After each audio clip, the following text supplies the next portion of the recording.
Olá, estamos reunidos mais uma vez para o podcast da Confraria do Agro. Nossa convidada de hoje já passou 2 vezes pelo nosso encontro, né? E na sequência, foi em novembro, nosso último Verdade. encontro do ano, e foi também de novo em janeiro. Foram 2 bate-papos muito bacanas.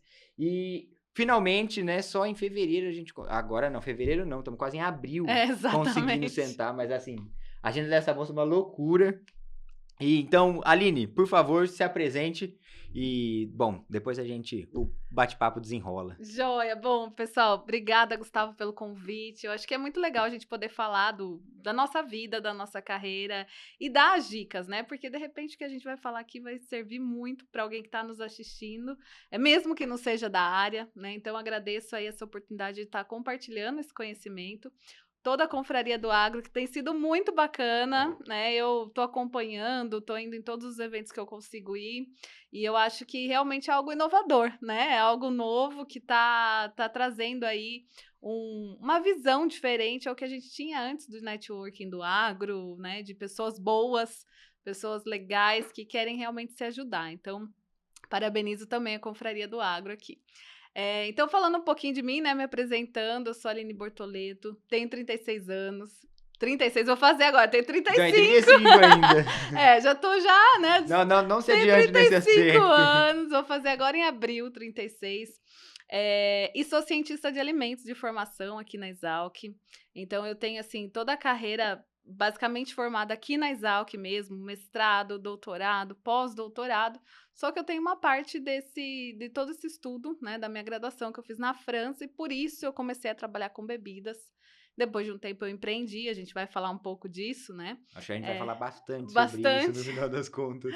E aí eu empreendi criando a Inove Bev, que é uma empresa de inovação em bebidas, como o próprio nome diz, né? Inove Bev. E tenho também, junto com toda essa consultoria, cursos de capacitação para profissionais da área, para pessoas que querem saber mais sobre bebidas, qualquer pessoa que tem interesse. Curiosos também são bem-vindos. Também, exatamente. Sempre vem, né? É, Sempre, a gente sempre tem. Ou pessoas de áreas correlatas, né? Então, profissionais da área da gastronomia, a gente recebe muita gente eu acho assim. muito legal, e eu até já vou emendando a primeira pergunta aqui, porque cachaça é um negócio que tem uma legião de fãs, né?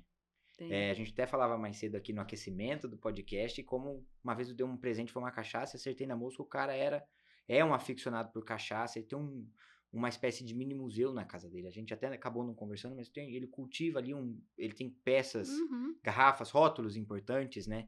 Então a primeira vez que eu vi uma garrafa, eu vi 2 vezes, mas a Havana de Salinas, Sim, Havana. a original, assim, que era tipo com a rolha, né? Uhum.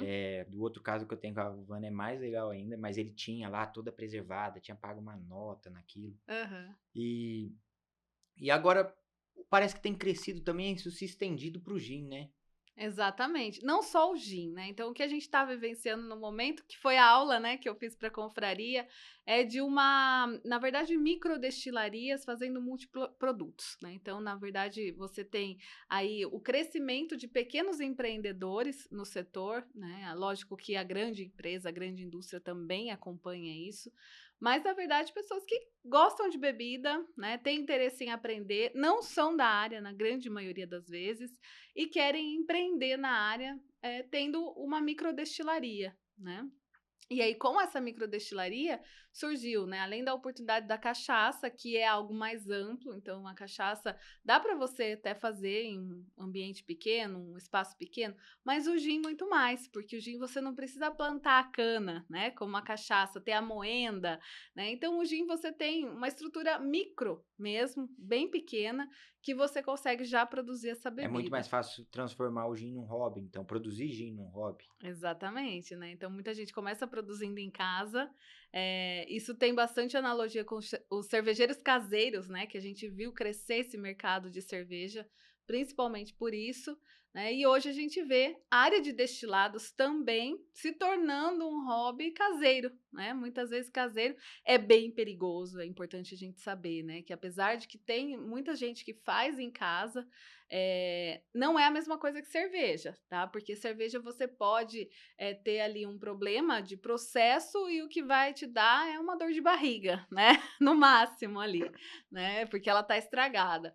Agora, o destilado já não. Então, o destilado ele concentra componentes que podem ser tóxicos se você não souber fazer. Como metanol, por exemplo. Exatamente, metanol é um deles, né? A gente tem os aldeídos, que são os responsáveis pela ressaca, a famosa dor de cabeça após o consumo, né? Então, tudo isso traz uma necessidade de você estudar mais sobre o produto, de você se aprofundar para poder realmente fazer numa estrutura pequena, fazer, de repente, você não é da área e começar a empreender nessa área também.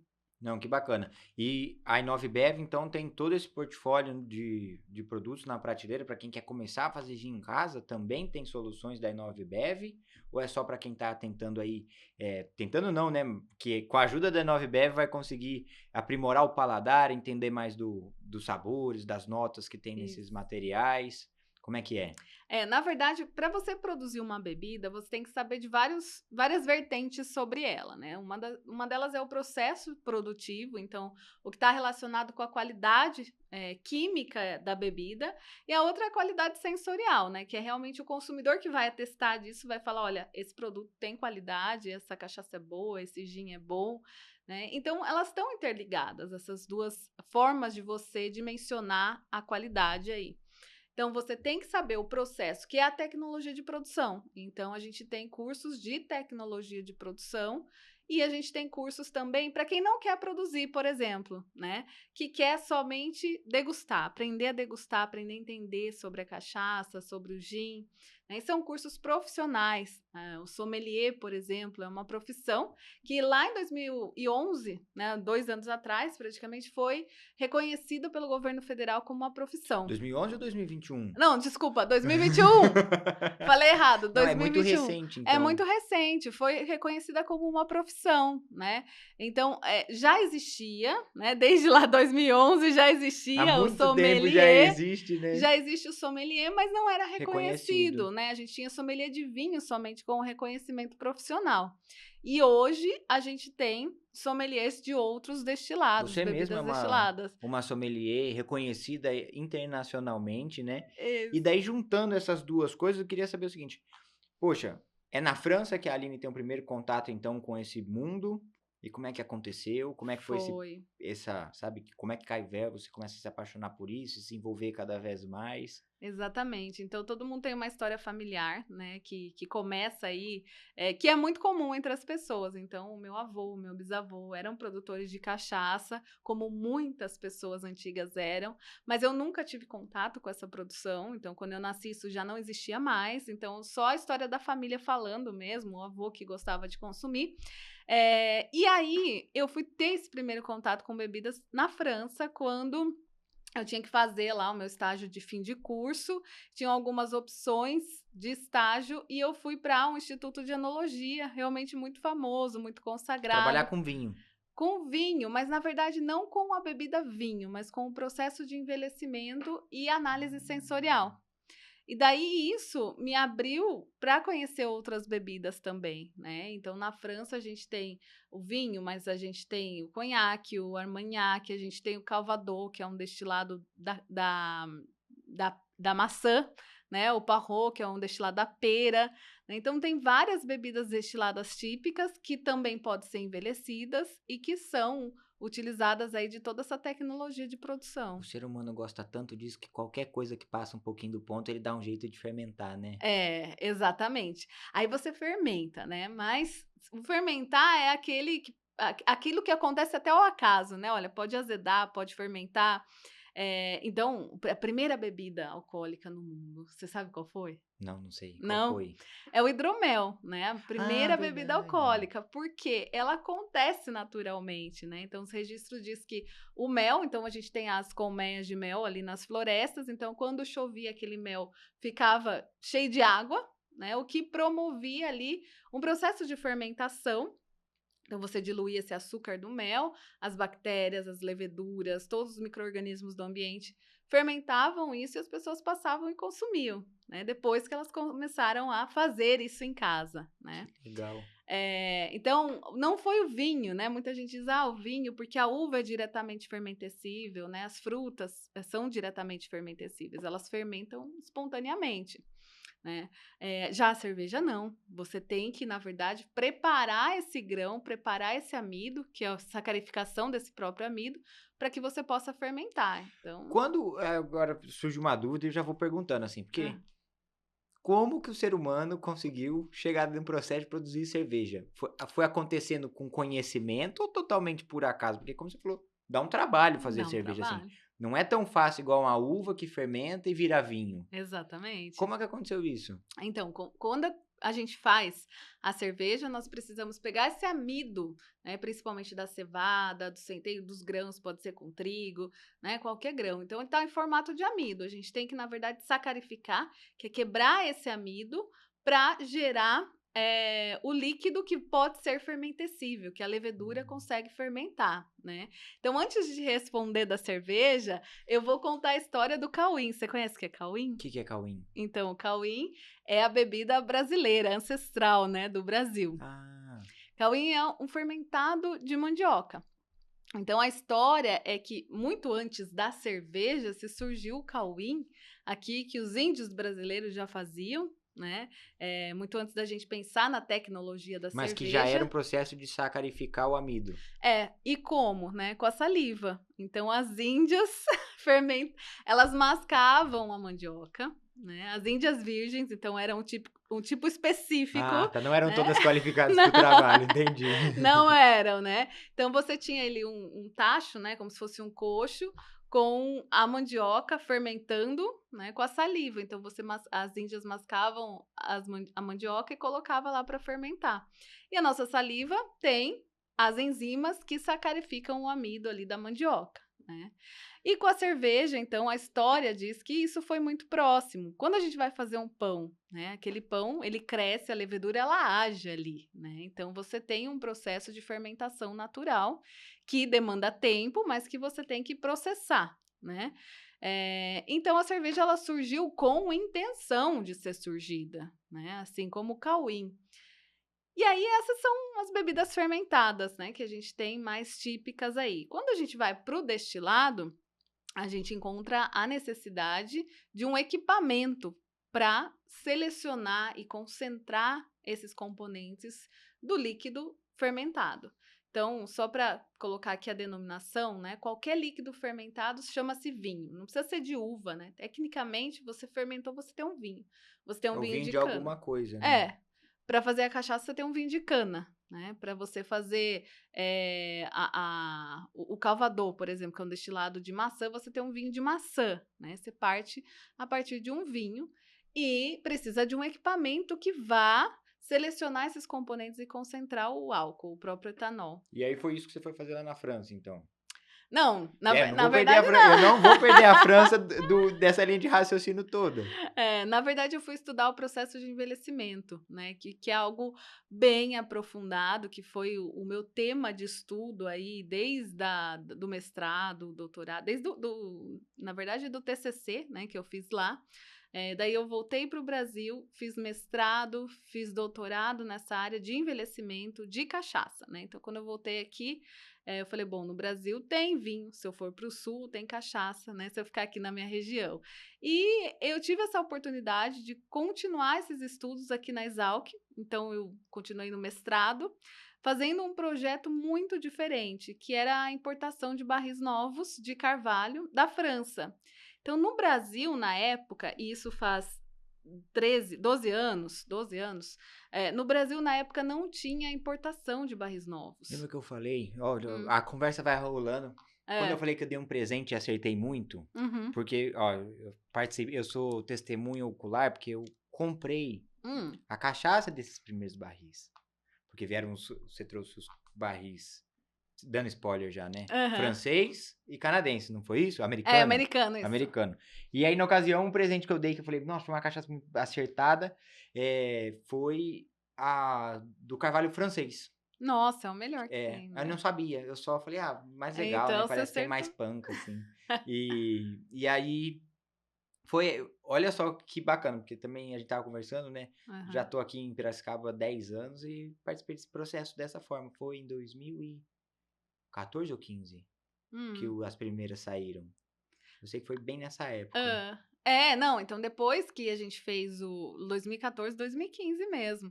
Depois que a gente fez esse projeto, muitos produtores se interessaram, né, porque, os resultados dessa qualidade que a gente obteve com a cachaça saíram aí em várias notícias, né, então foi fomentado pela FAPESP, que é uma agência, de fomento à pesquisa, e isso exige uma divulgação depois dos resultados. Então a gente teve um resultado muito bom, né, quando comparado até com conhaques, uísques de muitos anos, o barril novo. E naquela época não existia barril novo, os produtores de cachaça, eles tinham barris usados. Pela indústria do vinho.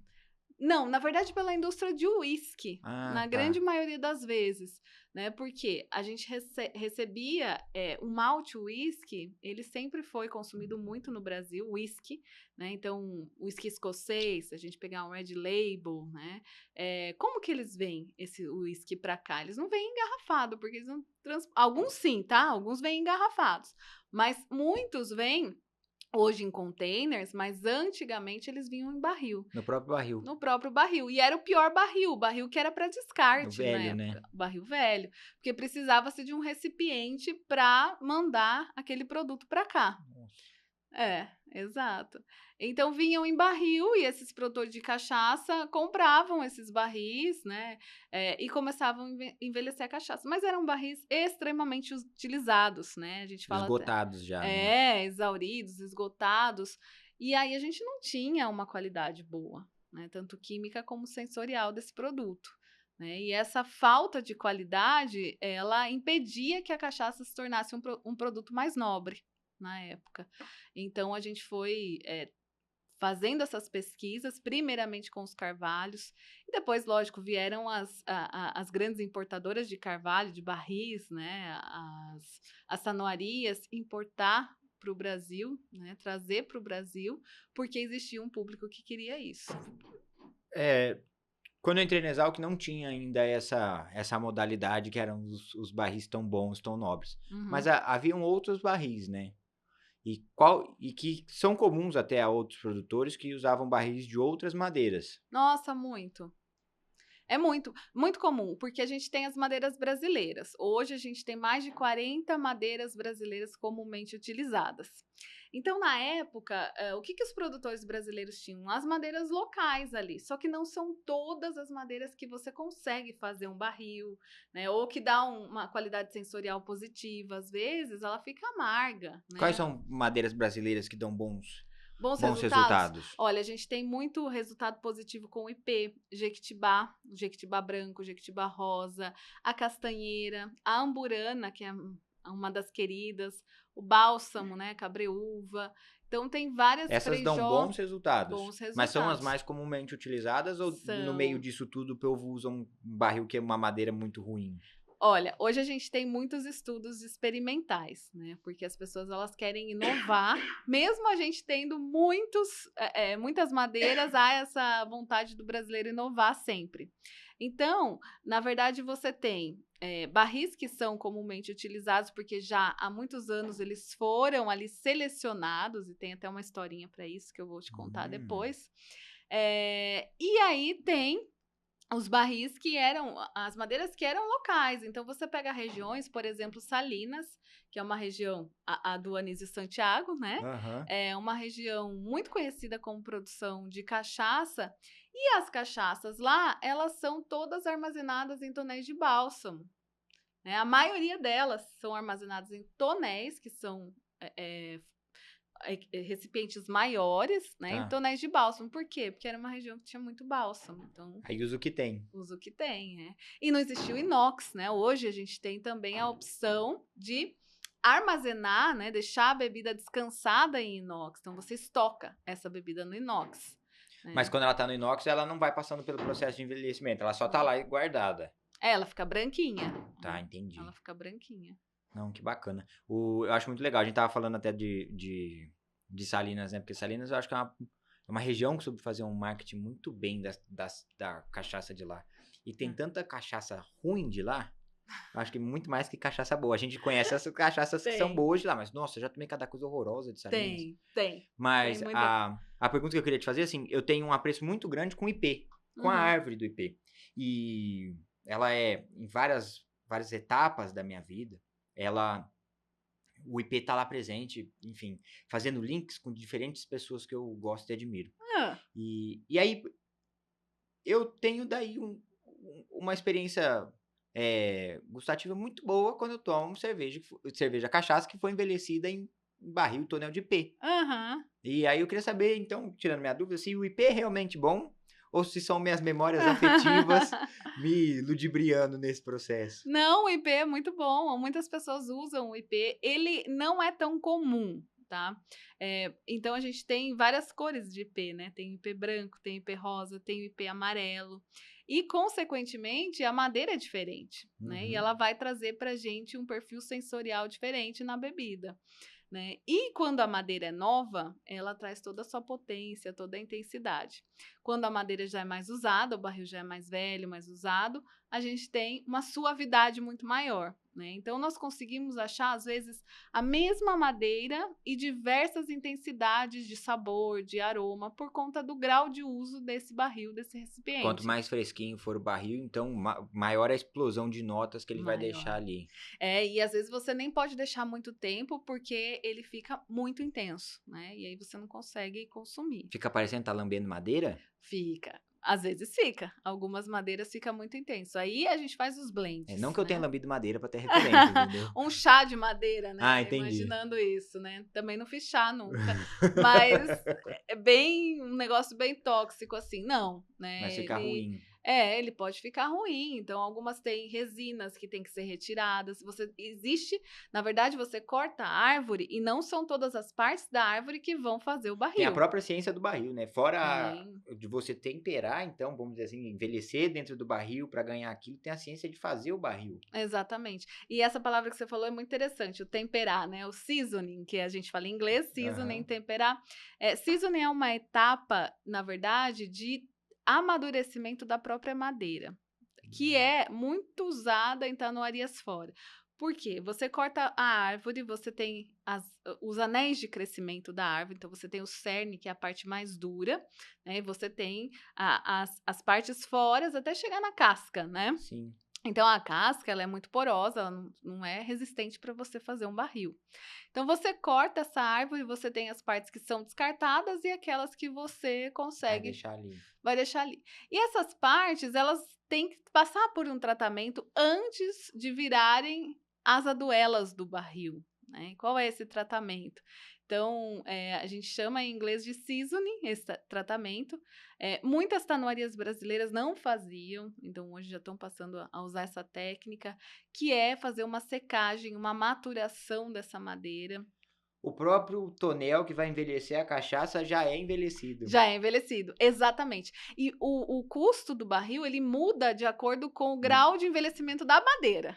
Que A legal. madeira, então, na França você tem o seasoning, né, a maturação em pátio aberto, então é importantíssimo porque ela sofre todas as intempéries do ambiente, ela sofre chuva, sol, neve, e com isso vão criando micro-organismos ali que transformam as moléculas da madeira e vão gerando um perfil sensorial que vai ter a sua bebida. Que legal. Olha só. Eu nunca iria dar um palpite desse que os micro-organismos no processo de envelhecimento iam ser relevantes no que eles entregam depois para a bebida.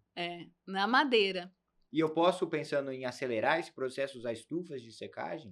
Nos Estados Unidos, por exemplo, usa-se as estufas, né? Mas você não tem essa ação de micro-organismo. Você tem uma secagem da madeira para que você faça mais rápido o processo, Uhum. mas você não tem toda essa transformação de Não componentes. tem tanta mágica. Não. Então você tem assim o barril que ele ficou, o barril que a madeira ficou 1 ano em pátio aberto, 2 anos, 3 anos, 5 anos, E o custo né? vai subindo E o também, custo né? vai subindo e Mas a vai mágica eu mudando. suponho É. que é muito mais legal. E como que o sommelier tem que estar atento a isso? Porque isso vai aparecer de uma maneira mais mas às vezes muito sofisticada, né? Quase imperceptível ali para um paladar de um mero Sim. mortal como eu. E como que quem está produzindo a bebida tem que estar atento a isso, são feitas as considerações a partir desse material e como o sommelier recebe isso depois no processo de classificar essa bebida. Então, isso é muito interessante porque são coisas que elas não ocorrem separadamente, né? Então, quem está avaliando, classificando uma bebida, vai ter que conhecer todo esse processo, né? Vai ter que saber da onde veio todas essas notas, esses aromas, essa cor que gera, né, no processo de envelhecimento. Então, o sommelier de cachaças, o sommelier de gin, o sommelier de uísque, ele vai ter que entender da tecnologia do processo, né? Ele não necessariamente vai ter que aprender a fazer. Mas aí é tomando que ele já é, sabe, o Eureka apita Não. ou vem lá uma fichinha com tudo descrito. É, realmente, você tem, né, as diretrizes, né, não existe uma ficha, né, existe, olha, da onde veio, vamos supor, o perfil aveludado, né, que você falou que a cachaça era extremamente aveludada, ela descia É, assim, deixa eu contar não essa história, queimava, porque conta. daí acho que a gente volta lá atrás e faz o gancho de uma vez. Que eu tava contando pra Aline de uma cachaça de um senhor que começou a fazer uma cachaça e não foi mais, e foi uma experiência muito legal, não pelas notas que ela tinha super Uhum. sofisticadas, mas por um motivo muito mais simples, que ela não queimava e ela não deixava o resquício do famoso bafo de cachaça. Exato, exato.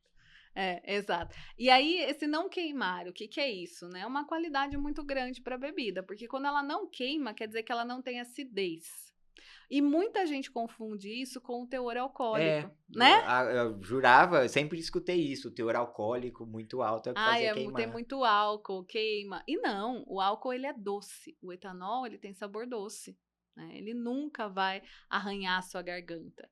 O que arranha a garganta é um componente que é o ácido acético, que é o vinagre, né? O vinagre é ácido acético. Ah, Então, se você tá. engolir uma colher de vinagre, você vai sentir raspar, né? Queimar a garganta. E isso é a acidez presente na bebida. Então, a gente mede a qualidade da bebida, um dos parâmetros é a acidez. Tá. Né? Então, se você tem uma baixa acidez, você tem uma qualidade alta. Eu vou pondo pergunta pro meio. E quando eu constato, por exemplo, durante o processo de produção que a acidez está alta, Então, tenho que fazer ou o boi foi com a tem. corda? Não, na verdade, a acidez ela vem para o processo por contaminação. Então, são bactérias contaminantes, as bactérias acéticas, que promovem o ácido acético na bebida. Então, isso ocorre aonde, né? Ela pode ocorrer desde a contaminação da cana. Então, quando a gente fala na colheita, né? Como que foi essa colheita da cana? Quanto tempo ela esperou para ser processada, para ser moída? Então, isso tudo entra nos parâmetros de qualidade. Você não pode cortar uma cana e deixar ela exposta ao ambiente por 72 horas. Até Você porque o próprio açúcar vai abaixando, né? vai. E por que, que o próprio açúcar vai Tem abaixando? alguém comendo. Tem alguém ali, né?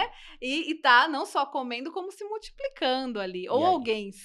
alguém te deixando de ser carbono, de ser açúcar para ser outra coisa, né? Isso, então você vai transformando componentes, você vai aumentando a contaminação, cada vez mais vem chegando outros micro-organismos ali, né?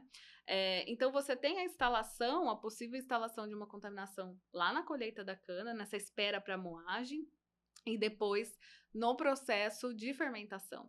Então, se toda essa sujeira, toda essa contaminação for para minha fermentação, o que, que eu vou ter ali? Né? A minha levedura ela vai ficar encoberta, ela não vai conseguir trabalhar com tanta Mesmo agilidade. que eu foque em fazer uma boa inoculação dessas leveduras. Mesmo, né? Então, assim, existem. Bactéria é um trem arretado, né? Sim, ela pega por tudo, né? Muito. Você precisa ter uma sepsia muito alta para você ter uma boa qualidade da cachaça, né? Eu fico imaginando, e como é que são os cuidados? Porque também, depois no processo de envelhecimento, isso também pode retornar, né? Então, você tem um aumento da acidez no processo de envelhecimento, mas aí você já tem um teor alcoólico alto. Então, esse teor alcoólico, ele meio que Vai matando ele não os deixa. intrusos. Exatamente. Então, assim, você tem ali aquela contaminação na própria fermentação, que pode ser vinda da fermentação ou do próprio fermento contaminado, e aquilo vai gerando, né, um bolo de contaminação. E depois você tem a oportunidade de melhorar essa qualidade, mesmo se você teve uma contaminação, porque não é possível você fazer uma cachaça zero contaminado, né? Porque tá lá exposto no ambiente, você tem a cana que vem, né? Mesmo se você lavar, lógico, você tem que lavar a No ar tem cana. muita coisa, né? É impossível pensar que você vai Exato. fazer zero contaminação. Não vai existir, né? Então você sempre tem um pouquinho. E é por isso que a gente tem que tirar, né, aquelas frações de cabeça e cauda na destilação. Então, a destilação é o processo, eu estava falando do alambique, É, né? que a gente volta. É muito legal porque o assunto vai, mas eu sei que daqui a pouco ele volta e a gente continua. Agora a gente vai voltar a falar da parte do alambique e da Que destilação. é super importante, porque daí a bebida destilada, ela surge por conta desse equipamento, alambique, que é árabe, tudo que é Uhum. AL é árabe, Ah, né? é? Almofada, alambique, alface. Essa é Né? nova pra mim. Eles foram os árabes que criaram o alambique, o equipamento de destilação, para destilar essências, principalmente. Ah, tá. Essências de plantas, Porque ervas, tem álcool envolvido. flores.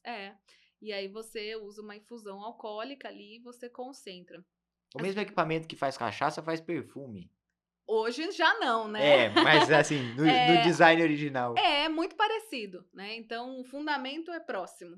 Né? É a destilação. Você faz uma destilação para perfume, você faz uma destilação para cachaça, né? Para bebidas Eu tô destiladas. olhando pro pessoal, eu tô imaginando o pessoal, assim, assistindo isso depois. E com o mesmo sentimento que eu, assim, tipo, quanta É. coisa vai acontecendo e a gente vai descobrindo. Tenho certeza que ninguém sabia que a alface era árabe. E foram Tudo que é eles. a L, A né? L é árabe e todas Almofada. essas coisas. É. Mas voltando, né? Daí foram os árabes, então esses materiais voltam. A importância de cortar a cauda. É cabeça e A cabeça, cauda. cabeça primeiro, a cauda depois, né? E uma coisa que eu acho que larga muita gente curiosa é há outro mito, né? Que primeiro é que o álcool que faz queimar na garganta, e outro mito também que é muito difícil e precisa é meio místico assim você cortar a cabeça e a cauda, né? Uhum. Mas o que é realmente o feeling do operador, não sei como chama, do destilador, né? Exato. O que é o feeling do destilador que está operando aquilo para cortar a cauda a cabeça e a cauda, mas o que é realmente ciência aplicada, conhecimento técnico qualificado. Exatamente. A gente chama de master distiller, mestre destilador, né? A pessoa que está ali conduzindo esse equipamento de destilação. Então, em primeiro lugar, a gente tem bebidas, os destilados, eles são divididos em duas categorias. A primeira categoria é de destilados congenéricos. O que é isso, né? Congênere é gerado conjunto. Então, conjunto com o quê? São moléculas que são geradas no processo de fermentação junto com o etanol. Então, a levedura ela gera etanol, mas ela gera também outras moléculas. Ela gera acetaldeído, ésteres, ácido acético também. Ela gera um pouco de álcools superiores, então Que vai propanol. ficar, se eventualmente alguém ficar preocupado com todos esses nomes, são coisas que contribuem pro efeito no paladar, né? Exato. Então, são coisas que contribuem para o perfil sensorial. Então, por isso que você tem uma bebida congenérica. Isso tudo, praticamente, grande parte do que é produzido na fermentação, você consegue concentrar junto com o etanol desses álcoois. E você tem uma parte fixa que fica lá, né? Então, depósito de leveduras, glicerol, enfim, uma série de outros componentes que não são Não são do selecionados interesse. por conta do próprio ponto de ebulição de cada molécula. Tá. Então aí você tem as bebidas chamadas congenéricas, são aquelas que têm uma complexidade sensorial maior. E quais são elas, né? Cachaça é uma delas, o uísque, o rum, o conhaque, né, a tequila. Então, essas são as congenéricas. E você tem as bebidas não congenéricas ou retificadas, Que o gin já foi um nome que você não falou na última, eu suponho que o gin tá Exato! aí. O gin e a vodka, né? Ah, tá. A vodka também. Exatamente, o gin e a vodka, porque são bebidas que eles têm baixíssima concentração de congêneres. Ah. Que a matéria-prima deles é um álcool neutro, que pode ser produzido de qualquer matéria-prima de origem agrícola. Qual que é o grau antes de tudo, qual que é o grau de parentesco do gin com a vodka? Ah, muito. Porque quando você pega o álcool, o mesmo álcool que você produz a vodka, você produz o gin. Só que a vodka, ela é uma bebida de estilo retificada, né, sem congêneres, ou com o mínimo possível de congêneres, onde você tem, quanto menos sabor, menos aroma, menos cor você tiver na vodka, mais a qualidade dela vai ser elevada. né? Então, a vodka você tem que ter água e etanol. E isso é qualidade. Então, ela é uma bebida sem complexidade nenhuma, né? E o gin? O gin, na verdade, você pega o mesmo álcool de qualidade que você fez a vodka e adiciona os botânicos. E aí você faz uma nova Os destilação com esses tampeiros. botânicos. Todas as especiarias, né? Os vegetais, flores, frutas, enfim. Existem aí o que a gente chama de botânicos, É né? nessa hora, então, que o grau de parentesco acaba e cada um vai pro seu lado. O Exato. gin eu vou querer, então, Com aroma, sabor. incrementar essa experiência, Exatamente. enquanto que na vodka eu quero neutralizar, é isso? Exatamente, é isso. Que legal. Né? Então, nós temos essas duas categorias bem distintas. E aí, para responder o que você falou, né? No processo de destilação das bebidas congenéricas, como nós temos muitos outros componentes, nós temos que tirar aqueles que se concentram mais, que são tóxicos. Então, ali na fração cabeça, que a gente chama que são as primeiras frações do destilado, você tira o metanol e você tira os aldeídos. Os responsáveis pela ressaca Ressaca, braba. que é tóxico, né? Então você tem que tirar essa parte, né? É cerca de 1 a 3% ali do volume que você destilou, do volume de vinho que você tinha, né? Depende, lógico, do tipo de equipamento, porque hoje a gente tem muitos designs diferentes de alambiques. E aí você retira essa parte. Né? Retirando essa parte, você começa a recolher ali no processo de destilação O que é a bebida de interesse. o que vai dar origem à bebida de interesse, que é a fração coração, porque tá no meio. Então chama coração. Né? Ah, que bonito. E aí, chega uma hora que você vai começar a destilar coisas que são ruins, que é a acidez, né, que são os furfural, né, componentes, acidez, furfural, componentes negativos ali. E aí a gente tem que parar essa destilação. O que acontecia antigamente? Muitos produtores achavam que eles estavam perdendo álcool nesse momento e continuavam até zerar o álcool na saída, né, do alambique. E aí você tá o quê? Você tá contaminando o seu coração, né? Você tá contaminando a parte boa da bebida. Então, o ideal é que você corte o que a gente chama de fração cauda, né? Você pode até destilar para recuperar o etanol ali, para uma outra finalidade, enfim, você pode usar como, destilar de novo, usar como combustível do carro, limpeza da sua fábrica, né? Mas você não pode incorporar isso na bebida, porque você cai a qualidade. Por isso que tem muita cachaça que arde a garganta, porque esse processo é feito de maneira incorreta. De garrafa no mercado, principalmente, né? E esse mito que várias dessas engarrafadas populares aí, elas, na realidade, não cortam realmente direito cauda e cabeça e cauda, tem que pegar a mania de falar primeiro a cabeça, quem vem primeiro, né? E que eles reúnem várias cachaças de outros alambiques de qualidade inferior. Procede? Que eles reúnem isso? Que eles reúnem. Uma coisa que eu sempre também, outro mito da cachaça, que a gente tá acostumado, não sei se é mito ou se é verdade, mas que a gente escuta muito, assim, é um folclore em volta da cachaça, que é dessas famosas de supermercado, que a gente vê lá na gôndola, as mais populares, que elas reúnem, elas não necessariamente fazem a cachaça delas, mas elas compram de outros alambiques numa qualidade inferior, só reúne isso, enfim, mal corta a cabeça, mal corta a cauda e põe na garrafinha lá. Não, na verdade é um pouco distorcida essa história, né? Por ser um mito também, porque antigamente era de uma forma, hoje é de outra. Então hoje, toda a garrafa de cachaça que a gente vê no mercado, né, tendo o registro no Ministério da Agricultura, ela tem a isenção de componentes contaminantes ou um nível muito baixo, né, que não vai te causar mal à saúde do consumidor. Lógico que você não pode beber em excesso, né? Mas, assim, você não vai ter um problema de saúde, Sim. Porque aquele produto ele tem que entrar dentro de um padrão de qualidade. Mas nem por isso a experiência Sensorial sensorial vai ser boa, né? Exatamente. Mas aí a gente, olha só, aí a gente entra no contexto de qualidade, né? E para explicar isso eu falo para você, o que é qualidade? A qualidade de uma bebida, né, é você ter uma bebida que não cause mal à saúde do consumidor. Então, isso é o mínimo que a indústria tem que entregar, né? Então, tá dentro de um padrão de identidade e qualidade que é direcionado pelo MAPA, pelo Ministério da Agricultura, né, ter esse registro. Então, você assegura que esse produto foi produzido dentro das normas. E aí, você tem o que a gente chama de a qualidade sensorial, que aí o consumidor vai dizer, né? Então, tem consumidor que toma uma cachaça que, por exemplo, custa R$10 e ele gosta muito daquele produto. Então, para ele, aquilo tem qualidade, né? Então, e tem um outro que já fala, não, eu vou tomar uma cachaça que custa aí R$100. E tem gente que não toma uma cachaça de R$100. Ele vai falar, não, esse produto não é tão bom. Eu vou comprar uma cachaça de R$1.000, porque aí é um produto bom.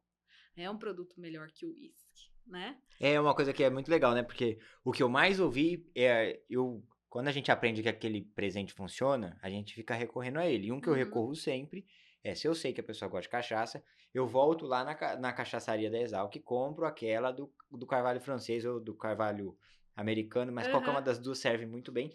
E o que eu mais escuto quando eu tenho a experiência de quem eu presenteei, de assistir, né, ele tomando lá, é sempre a mesma coisa. Melhor do que o uísque. Olha que coisa boa, né? Isso é muito positivo. Então, assim, a qualidade ela vai de acordo com o grau de conhecimento também que o consumidor tem sobre aquela bebida, né? E aí, uma outra coisa importante para falar, né? Por que existe esse mito por trás disso? Porque a produção de cachaça, hoje, nós temos uma informalidade muito grande. Cachaças que não são registradas, Eu acho que tem né? coisa que nem é muito cachaça e o pessoal fala que é, né? Muitas coisas, né? Então, a cachaça ela tem um padrão de identidade e qualidade que ele tem que ser seguido para você registrar no Ministério da Agricultura para você denominar cachaça. E a gente tem o maior problema do setor é cerca de 90% de informalidade. Então, é muito alto. Muita coisa. Muita coisa, né? Então, a nossa última legislação ela é de 2005, a outra é de 2022, a recente, mas 2005 e antes disso, né, cada vez menos se preocupava com essa qualidade, com a questão dos registros. Então, a gente ouve até hoje, é muito comum as pessoas falarem aquela cachaça da roça é boa. O que é cachaça da roça? É aquela que o tiozinho faz lá sem nenhum padrão de qualidade, que pode sim estar te dando uma contaminação Facão enferrujado, cheio séria. de terra. Ele não sabe nem o que ele está fazendo, né? Então, aí vem a necessidade da capacitação do profissional, né? De toda a divulgação dessas pesquisas que a gente faz dentro da universidade. E que no final vão ser relevantes, né, em atribuir qualidade para esse material que está sendo feito. Exato. Mas nessa escala toda, a gente tem que me preocupar mais com as que já estão registradas no mapa. E quando a gente foi conversando do processo de cortar a cabeça, de cortar a cauda, dessa vez eu acertei a ordem, poxa, a InnovBev está lá à disposição para orientar essas pessoas, tirando a questão óbvio, das diferentes precificações, por que não está todo mundo produzindo com foco em alta qualidade? Quais são os desafios para fazer isso? E eu acho que é uma pergunta que vai se estender por todo mundo que é destilado ali. Por que tem um gin de R$40, enquanto tem um gin de R$350, uma cachaça de 10 e uma cachaça de R$10.000? Exato. Bom, em primeiro lugar, a gente tem que saber que o setor de bebidas é um setor que tem uma contribuição fiscal muito grande, né? Então, a taxa de imposto é muito alta. Chega a ser, depende da graduação alcoólica, mas quando a gente fala de destilados, chega a ser 50%, 60%, né? Dependendo de onde você produz e vende esse produto. Então, a taxa é muito alta que se paga de imposto. Os produtores, eles têm que se adequar a uma série de legalizações, né? Tem que se legalizar e isso dá trabalho, né? Então, muita gente não quer fazer isso. Por isso que a gente tem muita informalidade, né? E a falta de conhecimento, de visão de muitos produtores de que ele pode fazer um produto melhor que o uísque e ele pode ganhar muito dinheiro vendendo isso, né? Porque realmente é um produto de valor agregado muito alto. Você pega a cana, né? Então, hoje você paga 70, 80, R$100 a tonelada da cana, né? E você produz a cachaça, o quanto que você não multiplica esse valor? Imagina. Muito, né? Se você vender a R$1.000, uma garrafa que não Que chega a nem é 1 mais litro. difícil de chegar numa garrafa, encontrar aí uma garrafa de R$1.000, uma garrafa de cachaça de Não é R$1.000. difícil, não é mais difícil, né? As pessoas pagam por isso. E as pessoas estão dispostas a pagar cada vez mais. Então você vê que é um produto que. Qual que é o gargalo aí? Por que as pessoas não fazem? Por que as pessoas continuam plantando cana e vendendo pra usina, Porque não né? segue a 9bev no Instagram. É, porque na verdade ela não quer fazer, ela não tem o conhecimento do processo, ou ela não quer trabalho, e sim, é muito trabalho, né? Não é tanto investimento, porque para você fazer uma microdestilaria de cachaça hoje, por 500 mil você faz, tá? Então não é um investimento muito Sim, alto quando pensando a no gente nível fala. industrial, não é Não um é, investimento não muito é um alto. investimento alto, né? Então você pega e vê a falta de conhecimento desses próprios produtores que acabam focando ali na parte agrícola e não passa isso para o quê? Para gerar um produto, e esse produto é que vai agregar valor, né? Mas Sim, a gente tem gente esperta que com tá fazendo certeza. isso, né, há muito tempo, tá empreendendo há muito tempo, tá buscando conhecimento, tá indo para fora do país visitar destilarias de uísque, né, tá acompanhando a gente em cursos, enfim. E é muito interessante quando você contrata uma consultoria, né, porque quando eu contrato uma consultoria de alguma coisa, me coloco no lugar da pessoa que me contrata, né, o quanto isso é eficiente para acelerar o seu processo e para não fazer você errar. O bom é muito legal, eu gosto da ideia de consultoria, porque você pega uma pessoa que reuniu experiência de tantas outras pessoas que não Sim. iriam te contar onde errou Sim. e onde acertou, e você personifica essa facilidade na forma de um consultor e agrega para si, assim, é uma maneira muito, muito legal Né? e assim, admirável você contratar um consultor é escolher o caminho do amor e negar o caminho, falar não pro caminho da dor. Quer aprender pelo amor ou pela dor? Exatamente. Quem contrata um consultor é para fechar a porteira do caminho da dor, assim, de fato, e passar pelo melhor de todos Exatamente. os mundos, né? Porque é muito fácil traçar esse paralelo e ver há quanto tempo você está atuando no mercado, desde a da França, e quanta coisa você já aprendeu que funciona muito Nossa, bem, coisa que sim, não funciona. E muitas. aí, a gente tava falando, né, que 500 mil é um investimento do ponto de vista industrial muito pequeno, Uhum. mas erros dentro dessa utilização podem ter Muitos. pode tomar uma progressão aritmética e ficar gigantesco, superar muito, Sim. né? Sim, nós temos uma série de regras que têm que ser cumpridas para você criar um ambiente industrial, né? Então, assim, quando você fala em erros, eu já vi acontecer erros, assim, de muito prejuízo, sabe? Da pessoa, por exemplo, construir uma fábrica, ela construiu, né? E aí depois vir me contactar depois de tudo isso. E a gente vê que aquela área não pode ser realizada aquele tipo de atividade industrial. Pela área mesmo, pela Pela área, localização. localização, né? Então, ou por estar próximo de uma nascente, de uma área de proteção. Então, tudo isso você precisa saber. Como você Sim. vai construir uma coisa, né? Outra coisa que eu já vivenciei muito é no caso da compra dos barris, né? Então, hoje nós temos um mercado muito aquecido com relação a barril, e barril é caro, Deve para né? comprar desde o Mercado Livre até gente extremamente qualificada, imagino. Exatamente. Então, eu tive clientes que falou assim para mim, eu tive um cliente que falou assim, olha, Aline, eu comprei no leilão 100 barris, paguei R$70. No Ele não, 100 ou em cada um? de cada um. Tá. Ele Menos não, mal. ele não consegue usar um. Tá tudo Tudo podre, estragado. tudo estragado, tudo exaurido. Ele vai contaminar o produto dele se ele usar aquilo. E ele achou que levou Quantos, vantagem. quantos, quantos que ele tinha comprado? 100 barris a R$70. Meu Deus. É. Então, assim, e eu já vi gente comprar, mas você pode errar de outra forma. Você pode comprar o barril certo, né? Que hoje um barril de carvalho americano tá por 2.000 e alguma coisa, um barril de carvalho francês quase 7.000, não é barato. Nossa, é um pulo bem alto entre os dois É, barris, né? é bem mais caro. Quase 3 vezes, né? Então você pode comprar. Eu tive uma cliente que ela comprou uma fábrica maior, assim, ela comprou 100 barris de uma vez só. Aí chegou no segundo ano, no primeiro ano ela tirou uma cachaça excelente, né? Vendeu um valor alto. No segundo ano ela tinha 100 barris velhos. Para ela continuar com o mesmo produto, ela tinha que comprar mais Mais 100 100. barris. Quer dizer, ela fez Uma um dimensionamento administração errado ruim ali, né? do que ela tinha de barril. E quanta gente que compra barril pagando, assim, ó, custa 2.000. Aí o pessoal vai lá, eu vendo por 1.000, um barril bom, tá? Usado uma vez só, aí você vai ver um barril muito usado, que ele não vai agregar nada, né? Então muita gente cai nisso. Imagino que gente que nem sabe olhar pro barril e falar quantas vezes ele Não, foi usado a partir do que ele tá vendo ali, né? ninguém sabe, né? E acaba gastando um dinheiro em coisa errada, né? Aí a consultoria tá lá pra salvar ele. Nossa, então.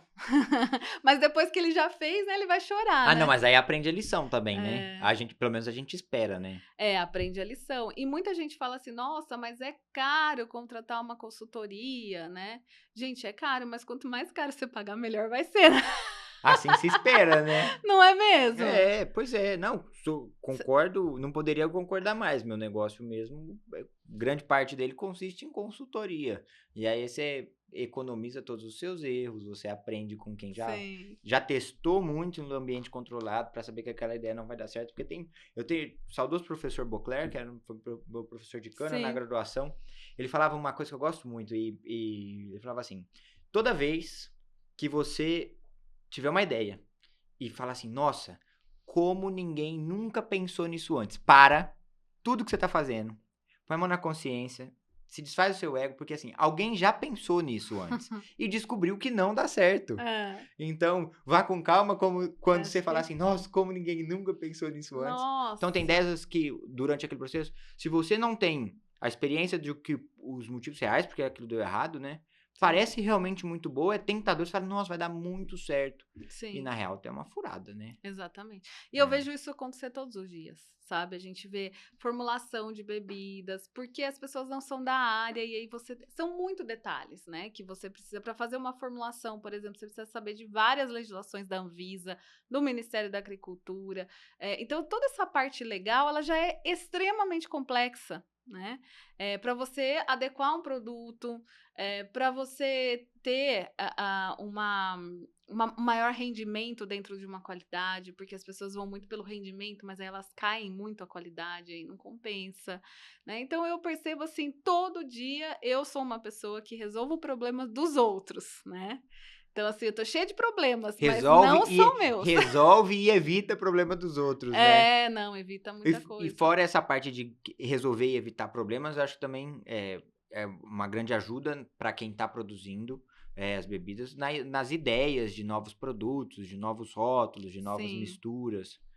Como é que vai, qual é a mão do sommelier nesse pedaço? Porque daí a gente vai cair aqui, que essa aqui eu já conheço, né? Sim. E virei um grande fã, e eu sei que ela foi a contribuição de vários sommeliers, né? Sim. Então, como que atua também o sommelier em mão de orientar novas ideias, novos rótulos, novas misturas, uma alquimia diferente. Exatamente. Aí a gente trabalha muito com a criação, né? E a criação, ela não parte do zero, do nada. Você tem que ter as suas referências. Então, tanto na cachaça para a formulação de um blend de madeiras diferentes, quanto no gin, na formulação de um gin, né? Que você usa lá diversos botânicos. Quais botânicos você usa? O que aquilo vai fazer? Então, tudo isso exige uma experiência e exige as referências, né? Que a gente tenha as referências. E isso a gente consegue, obviamente, com a nossa atuação na área, quanto de experiência a gente tem. Então, o sommelier, ele tem que ser experiente naquilo, ele tem que treinar, né? Ele tem que estar disposto a provar diversos produtos, a estudar, a entender. É uma vida de aprendizado, ele nunca pode parar. Então, é uma profissão que você não tem, faz um curso e pronto, sou sommelier, acabou, sei tudo. Não existe isso, né? E nem uma pessoa que vai, um consultor, de repente, que vai trabalhar na área, né? Então, o que a gente precisa é estar sempre estudando, estar sempre atualizando. E praticando também, pressupõe, né? Praticando. Porque como é que vai lembrar que aquele gosto lá é o gosto de... Nossa, eu tenho umas coisas que são mais lógicas quando a gente escuta, né? Assim, tem gosto de ameixa, tem gosto de pera. Mas tem umas coisas que são... se você não praticar, né? Não, mas é assim, aí a pessoa que entende o sommelier fala, não, tem gosto de... tem nota de alguma coisa assim que você fala, mas como é que sabe, né? Porque o amadeirado, beleza, até uma coisa que a gente não come madeira, mas fica mais fácil, mas tem umas coisas que eu acho muito difícil, assim, como é que essa pessoa tá achando essa conexão? E realmente faz sentido em algumas situações, mas é tão sofisticado, assim, aquela notinha e o sommelier sentindo aquilo com 2 golinhos. Também tem muito mito nessa área, né? Minha professora de vinhos, por exemplo, que depois eu fui aprender sobre vinhos, fiz vários cursos para entender mais, aprofundar nessa questão sensorial. Ela falava assim, olha, tem gente que faz poesia, né? Olha, tem aroma disso, daquilo, é difícil você achar. E realmente isso é uma invenção, pode ser muito uma invenção, né, da nossa cabeça. Ah, olha Quanto lá. não? Então, se você tá sentindo, eu tô sentindo e ninguém falou pra ninguém, a gente anota aqui, Aí é real. aí é real, né? Entendi. Agora, vamos lá, vamos provar. Vamos. Essa daqui tá... Essa. Ó, então eu trouxe uma... Primeiro vamos fazer o seguinte, vamos ensinar quem tá assistindo. Esse eu já pude aprender, mas vou ter que fazer o processo. Qual que é o processo de se preparar para degustar, né? Porque não é só chegar lá e ir tomando, né? Não é. Então aqui a gente tem a taça, né, que eu falo... Eu gosto bastante dessa taça ISO, porque ela tem um pé e uma haste, né, que você consegue segurar aqui. Então, uma taça, a gente nunca deve segurar no bojo da taça. Né, por 3 motivos. Um, que você esquenta a bebida, é o motivo técnico. Outro, que você deixa marcas dos seus dedos. Então, se você estiver comendo alguma coisa, né, o próprio calor da mão deixa marca. Isso é deselegante, né? Então, isso não é legal. Tá? A gente não segura aqui. A gente segura ou na base, né, ou na haste. Tá? Então, eu gosto dessa taça porque ela tem um bojo mais fino, né, e comprido. Então, eu vou colocar bem pouquinho. Então, pra gente degustar, pra gente entender os aromas. Vou colocar a minha aqui do lado, então. Isso, eu vou colocar pra você aqui. Né? Então, essa quantidade, ela é suficiente pra gente analisar. Tá vendo? Olha, acabando com a desculpa de um monte de gente que pretendia tomar um montão, falando que tava degustando, né? Olha. E tem outra coisa também. Só esse pouquinho. A gente tem aqui 15 ml. E tem uma outra coisa também. Você não precisa engolir a bebida. Você não precisa deglutir, consumir o álcool. Senão o pobre do sommelier ia passar o dia doidão. A gente ia ter problema de saúde, né? Imagina, além disso, porque você tem que treinar todos os dias. Quanto mais você treina, melhor você é. Então você vai beber tudo para treinar mais, para ser melhor, você vai morrer cedo, né? Então não vai ser viável nunca isso. atingiu o ápice profissional porque morreu antes. Bom, então começando aqui, se beber não dirija, né? Com toda certeza. Não dê bebidas a menores de 18 anos. Todos os disclaimers importantíssimos. Isso é importantíssimo. Então o que a gente tem aqui? Primeiro lugar, a gente consegue analisar a viscosidade da bebida, o quanto ela é complexa, né, nas lágrimas. Então, você consegue girar assim, né, isso.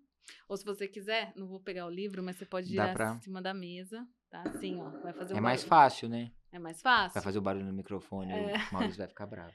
E aí, você vai sentir os aromas, né? O que a gente tem aqui?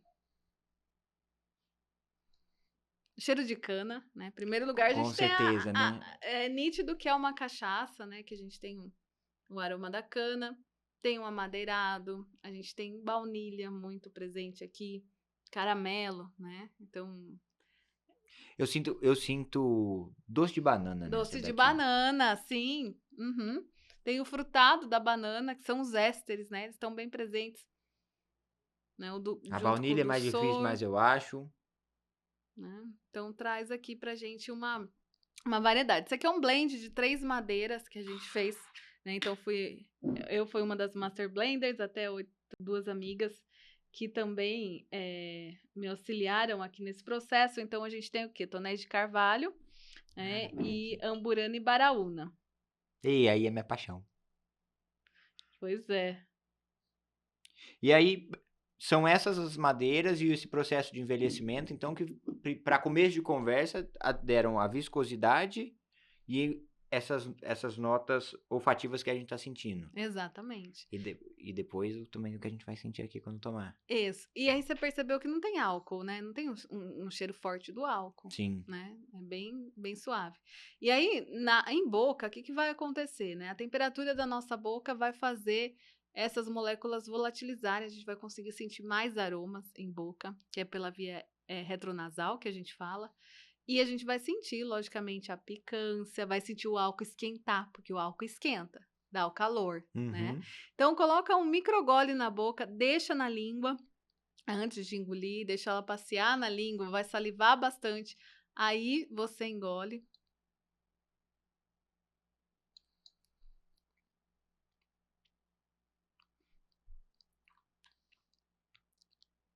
Aí você percebeu que ela picou, né? Por que que Uhum. pica? Porque, por exemplo, eu não tomei cachaça hoje, você tomou? Não. Não, né? Então, a gente tá com a nossa mucosa bucal, né, limpinha, e quando a gente vai sentir a cachaça, a gente tem essa adstringência, que é essa secura, né, Uhum. na mucosa bucal, e a gente sente secar, aquecer, Eu acho essa mágica do secar e aquecer, assim, muito legal. as sensações, né, as sensações bucais que são térmicas, né, a sensação de astringência, a sensação de licorosidade, que a gente sente o licor, né, que é mais denso, a sensação de densidade, que não é como beber água, né, é mais É. denso. E aí a gente tem o gosto que fica na boca, que é o chamado retrogosto. É. Conseguiu identificar? Eu O que consigo. que ficou? Toma mais um golinho e aí você vai prestar atenção agora no que ficou em boca, né? Esquentou, né? Deu a picância, esquentou. Pra mim, eu sinto muito. O mais fácil de identificar é o da banana mesmo. Eu acho que é uma. Principalmente quando passa, esquenta, volta, a banana é forte. A Exato. baunilha que eu senti no paladar depois que você falou. No paladar, não, desculpa, no olfato. Eu não sinto ela na, na hora que eu engulo, assim. O retrogosto, não Sim. achei a baunilha. Talvez seja minha cabeça agora falando, agora eu tô sentindo, mas acho que é uma Aham, peça. aham. Mas ela é diferente do que ela é, como no cheiro, ela é muito refrescante no final, assim, ela tem é um É. negócio Uhum. gostoso, eu não sei muito bem explicar, mas é meio refrescante, é gostoso, assim, não é refrescante, mas é fresco, é um negócio assim, Suave, parece né? uma brisa do campo. Pode também gelar, né, a cachaça. O pessoal, lá na Paraíba, por exemplo, se toma muita cachaça gelada. Essa cachaça é de lá, né, então a gente fez no Engenho Baraúna, né, foram 3 mulheres que fizeram um blend, a Andréa Jeck, a Fernanda Mello e eu, que são colegas aí do setor de cachaça. E aí a gente fez esse blend com várias madeiras, né, para trazer uma inovação. E a Baraúna, né, uma madeira nova, diferente aí, que traz toda essa inovação, né. E essas são para você, aí você Muito prova, obrigado, eu já sou leva para fã, casa. com certeza, eu prometo dar um fim para elas muito nobre, Isso. no churrasco, recebendo os amigos. São muito boas mesmo. E daí, uma coisa que a gente não falou, mas eu sei que tem, porque nós falamos 3 madeiras aqui: o carvalho, a baraúna e Amburana. a umburana. Foram tonéis, Sim. passaram obrigatoriamente por esses 3 tonéis, mas não necessariamente precisa passar pelo tonel, né? Não, porque ela pode ser ou envelhecida ou armazenada. E aí o que vai diferenciar, né? A armazenada ela é sempre em recipiente maior de 700 litros por condições que não são as condições da envelhecida, que são o quê? Recipientes de até 700 litros por no mínimo 1 ano. Tá? Então você pode misturar 50% também de uma outra E é cachaça. nessa hora que eu posso pôr as lascas de outra madeira, Então, as lascas agora é uma que novidade. tá super na moda agora, Tá na né? moda, pois é. Não é o mesmo produto, né, não causa a mesma impressão que um barril, é um processo completamente distinto. E, na verdade, a lasca, ela surgiu, né, essa demanda grande, pela falta de madeiras no mundo, né, então isso o mundo todo fomenta um pouco o uso, de pedaços de madeira, fragmentos de madeira na produção de vinhos, né, de alguns destilados também, por redução de custo também, né, e pela questão da sustentabilidade e praticidade desse processo. Então, o produtor ele não precisa deixar lá 1 ano, né, o capital parado, envelhecendo, né, Fica mais rápido. aquele produtor que quiser um produto de menor valor agregado, né, porque o valor é perceptível, o valor Uhum. agregado é perceptível, né, você vai ter ali, em 24 horas, você já tem Ah, é uma muito rápido cachaça mesmo. pronta.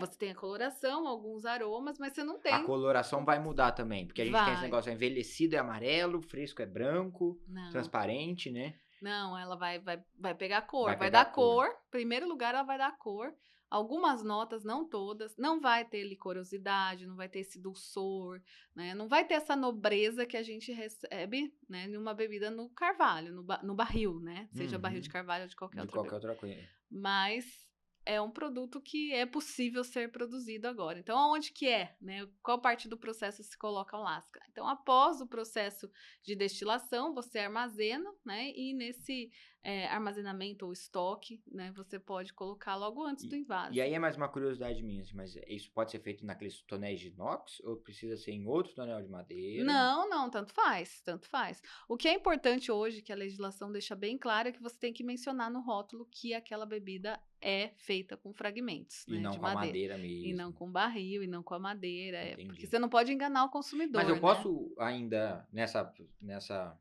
alquimia super legal que é fazer bebidas e diferentes coisas, misturar assim, uma bebida que de fato passou pelo barril, mas teve alguma etapa só com os fragmentos ou não? Colocar fragmentos já é imediatamente depreciar o valor que tem Não, nesse... você pode usar uma cachaça que foi armazenada, por exemplo, em outra madeira, né, e colocar os fragmentos, mas aí você tem que mencionar que foi De com qualquer forma vai fragmentos. ter que mencionar e tem que fazer um marketing bem bonitinho para mostrar que teve as duas coisas, né? Exato, é a história que você conta, né? O É. branding Que aí. é super importante, né? Que a gente acabou não falando, mas eu acho que super importante, porque Sim. tem tanta coisa que eu acho que é ruim, não tem nem o que falar, né? E que tá fazendo um super sucesso porque os caras fazem um marketing absurdamente bom É, e umas coisas que são muito boas estão assim. exato. Aí eu tava falando que eu tenho uma experiência com a Havana, com a Uhum. garrafa, que era aquela garrafa de cerveja e tudo mais, de um Uhum. conhecido que tava guardando aquilo há muitos anos e ela era tampada com uma rolha. Uhum. E aí a rolha apodreceu. Nossa. E um outro amigo nosso, que muito perspicaz, tava doido pra tomar aquela garrafa, pra saber o que tinha lá dentro, pra experimentar, porque ele não tinha tomado, sabe, tem toda aquela fama da Havana e não sei Sim. o que. E ele viu que tava meio podre ali, e ele enfiou o dedo, aí ele deu uma enfiadinha de dedo assim, ela já, a rolha, e despedaçou assim, e Despedaçou. caiu lá dentro e Aham. falou, opa, veio com a garrafa assim, agora vamos ter que tomar, porque Nossa, aí. estragou. E a gente de fato tomou. E era bom, muito bom. Ou não? Então, olha, pode ser que uma legião de pessoas venha me bater. Mas eu não sei se a fama era tão grande e eu esperava um pouco mais, ou Sim, se o com tipo de certeza. acondicionamento que ele deixou, porque ele tinha que ter molhado A a rolha. rolha, né? E não Também. deixou. Qual das duas coisas que foi? O outro amigo que tem um museu, a dele tá lá preservada, é, realmente assim como uma peça de museu, eu não pude tirar contra a prova. Mas É. naquela ocasião, eu confesso que eu esperava mais, até porque a minha referência naquele momento de cachaça boa era aquela cachaça que eu falei, do rapaz que fazia sem queimar, sem o bafo, e aí não era não era mesmo Uhum. tudo que tinha. Nossa, era uma cachaça que eu tomei muito boa, tinha várias coisas ali, você sentia doce, mas ao mesmo tempo que ela era doce, aquilo que falou, uma acidez muito alta, o Sim. negócio então faz aquela careta enorme, assim, parece que tá Uhum. lambendo um limão, e é É. super legal depois, foi muito legal, falar, nossa, todo mundo ficou assim, mas eu mesmo ali, e até eu era mais novo, então meu paladar talvez não fosse tão maduro, mas eu sei que eu lembro de fazer uma baita careta, assim, tentando disfarçar na frente deles todos, mas fazendo uma careta, porque Sim. falei, meu Deus, A expectativa sabe, era outra. aquela marretadona, assim. Então, você vê como a força da marca, né, ela influencia bastante. É só pra criar referência em quem não conhece, assim, quanto vale hoje uma garrafa da Eu acho que Havana deve estar mesmo? uns R$ 800, R$ 1.000, por aí. E tem umas que valem mais, não tem? Tem sim. As edições raras, né? Então, É, sempre quando fica mais rara, tem sim. nossa senhora. É. E aí, a gente resume tudo isso, né? Que cachaça, é uma bebida popular, né? Até então, mas ela tá levando um grau de sofisticação muito alto, né? Então, a gente tem que buscar o conhecimento, as pesquisas e onde tudo isso é gerado para que quem empreenda na área, a gente tem um país aí cheio de cana-de-açúcar, né? Produzindo álcool, produzindo açúcar. Se começarem a produzir cachaça, a gente vai ter mercado externo para isso, Já né? tem até em alguma medida, Tem né? muitas que exportam, mas, por exemplo, esse volume de exportação ainda é muito baixo, é cerca de 1 a 2% do volume produzido, né? Então, O quente assim, ainda é o mercado interno. Você falou um é. valor, um número de quanto uma pessoa que consome mesmo cachaça, consome acho que foi por mês ou por ano, não sei, mas era um volume sim, alto. A gente tem 11 per capita, né? 11 litros? 11 litros. É 1 litro por mês, quase. 1 litro por mês por pessoa. Tem alguém tomando 2, porque eu não tomo 1 litro por Então, mês. pois é. Não, por ano, né? Por ano. Então, 1 litro, eu falei, tem alguém tomando 2 2 litros por mês, porque eu não tô tomando meu litro, assim, definitivamente. Então, 1 litro é muita coisa. Não, mas tem muita gente que toma muita cachaça. É uma cultura popular muito forte, né? Muito forte. E o gin também tá ganhando o seu espaço ali. Tá começando, né? Começando a ganhar mais volume. A gente tem hoje quase 500 marcas de gin nacionais. Mas quando a gente fala para cachaça, a gente tem 5.000 marcas, né? Então, o mercado muito maior. É muito maior. É o nosso produto nacional, né? É. E a gente traduz tudo isso nos livros, Isso né? que eu ia falar. Quando eu falei desde o começo que você era reconhecida internacionalmente, tá aí a prova maior, né? Dentre tantos outros reconhecimentos, mas conta pra gente aí dessa... Então, eu já peguei ele na mão, achei lindo, muito bem feito. Esse livro aqui, ele acabou de ser lançado agora em fevereiro. É o Distilled Spirits, por 2 editoras escocesas que eu conheci há um tempo atrás na Escócia. São pesquisadoras da área de whisky e elas me chamaram para contribuir com esse livro falando sobre rum e cachaça, né? Então, o rum, ele tem muita semelhança na tecnologia de produção com a cachaça, né? Então, o mundo praticamente desconhece a palavra cachaça, mas todo mundo conhece rum, né? Então, a gente tem que saber bem que isso existe, que a cachaça ela ainda não está sendo tão divulgada no mundo, mas aí eu aproveitei, né, usei os meus conhecimentos para falar de cachaça aqui, e nesse livro a gente tem vários pesquisadores, então são são capítulos, cada capítulo de livro tem uma bebida, é sobre uma bebida. Ah, tá. Né? Então, nossa, então tem um monte de bebida, porque tem um monte de página. Então, brands, all spirits, tem vodka, tem gin, tem whisky, tem as bebidas asiáticas, né? Que a gente... É uma espécie de enciclopédia das bebidas destiladas. Na verdade, das inovações, né? Tá. Então, assim, não é a primeira edição, é o primeiro livro que acontece, e ele traz as inovações dentro de destilados do mundo, né? Então, a área de destilados no mundo, a tequila também, né? Ela vai crescendo, ela tá crescendo muito, e as pessoas estão cada vez mais interessadas em aprender. E quando a gente traduz as pesquisas, esse livro, ele é todo em inglês, né? Ele não tem versão português.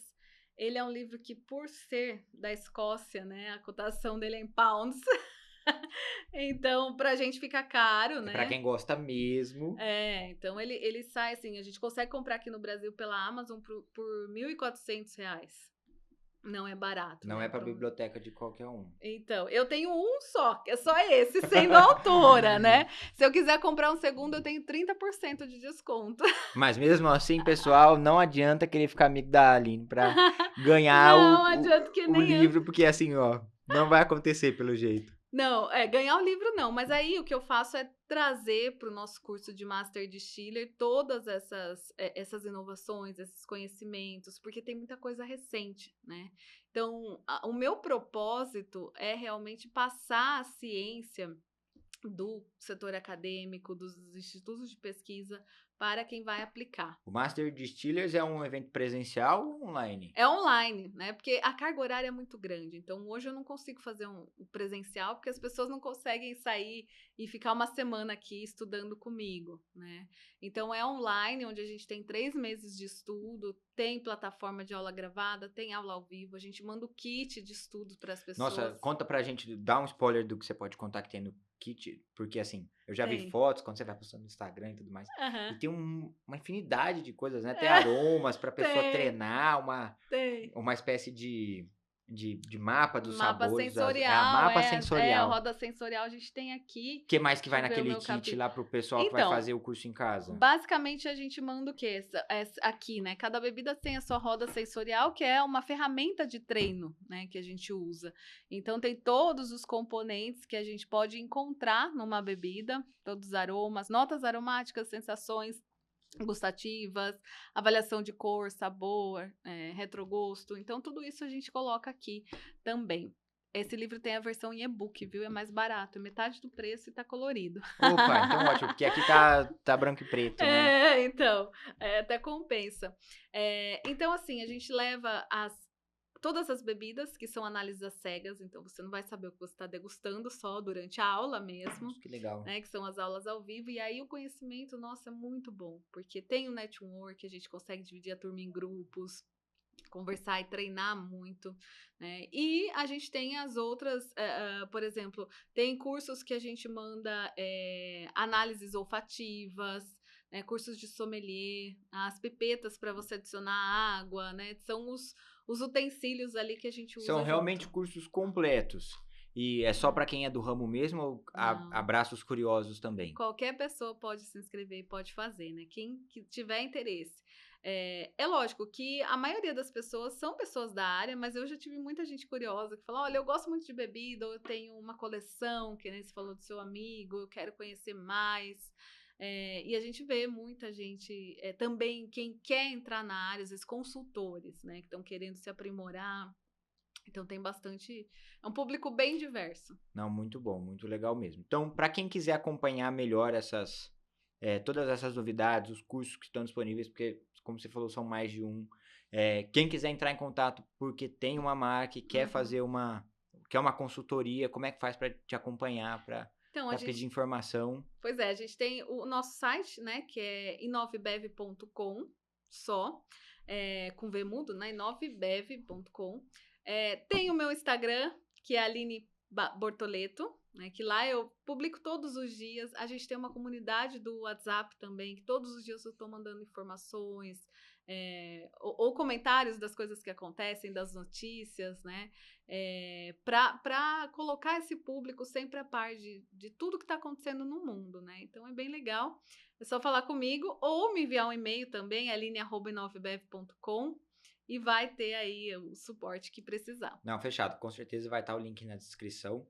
Mas antes da gente terminar, eu gosto de surpresa, fazer o seguinte, é tradição já, que cada pessoa que se senta aí nessa cadeira deixe uma recomendação cultural pra gente. De qualquer natureza. CD, livro, documentário, acho que todo mundo... Qualquer coisa. Mas qualquer coisa que te impactou, por último, assim, a gente brinca sempre que a primeira coisa que você lembra é a coisa que vale a pena a gente contar para os outros, porque valeu a experiência. Então, vou deixar você pensar rapidinho. Eu já pensei. Então pronto. Quando você falou que a primeira coisa que lembra, né, o porquê que realmente eu gostei tanto dessa área, eu falei, não, eu quero me especializar numa área que não tem quase ninguém, né? Eu sou cientista de alimentos e dentre os cientistas, pouquíssimos vão para a área de bebidas, né? E bebidas alcoólicas, né? O pessoal vai mais para cerveja, mas a gente tem pouquíssimas pessoas.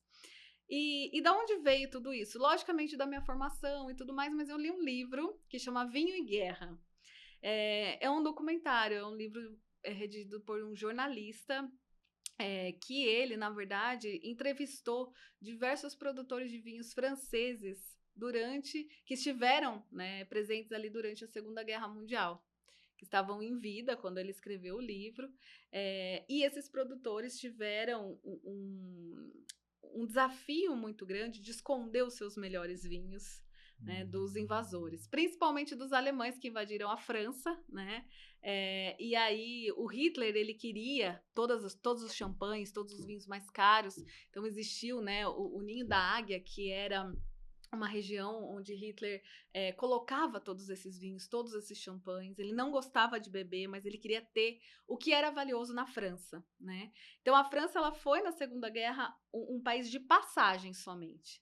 Ele não era um país de importância territorial, mas era um país importante pelo vinho, né? Então a gente vê o quanto a cultura, o quanto a bebida pode ser valiosa ali, né? E quanto isso gera no ser humano aquele sentimento de posse, de De querer satisfação em ter. ter, né? De poder, de Exato. autorrealização. E é assim com tudo, né? Quando a gente pega pessoas que gostam de uísque, poxa, é um mundo fantástico, né? E você cria, você entra nas histórias das bebidas, né, que faz parte ali do branding do produto. Então é muito legal você vivenciar isso, né? E existe uma parte lúdica de toda essa tecnologia, de todos esses problemas, essas contaminações, né?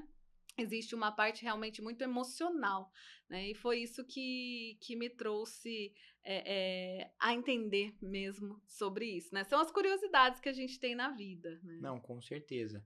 Fica aí, já tô aqui imediatamente colocando ele na minha lista.